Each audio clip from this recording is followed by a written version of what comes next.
আমাদের মাথা কয়টা, পা কয়টা? ইঁদুরের মাথা কয়টা, পা কয়টা? ইঁদুরের গর্তের মুখ কয়টা? দোষ তো আমাদের না, দোষ আমাদের বাবা মার। সন্তানের দাঁত উঠে যখন পিতা মাতা শিখায় দেয় তখন, রে পিচ্চি এই দাঁতটা নাও, ইঁদুরের গর্তের কাছে যাও, ইঁদুরকে বলে দাও, ইঁদুর ভাই আমারটা নাও, তোমারটা দাও।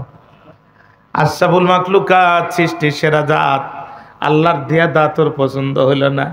ইঁদুরের দাঁত নিয়ে যখন নিজের দাঁতে লাগাইছে, ইঁদুরের খাসলাত ওর মধ্যে ঢুকে গেছে।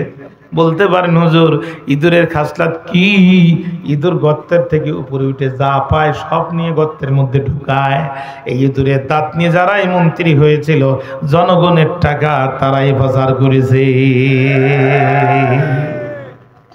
ইঁদুর জানে যে আমি যে আলু নিয়ে ঢুকলাম, আমি যে ধান নিয়ে ঢুকলাম, একদিন আমার বিরুদ্ধে অপারেশন হবে, আমার গর্তে গরম পানি দেবে। কথা কন না?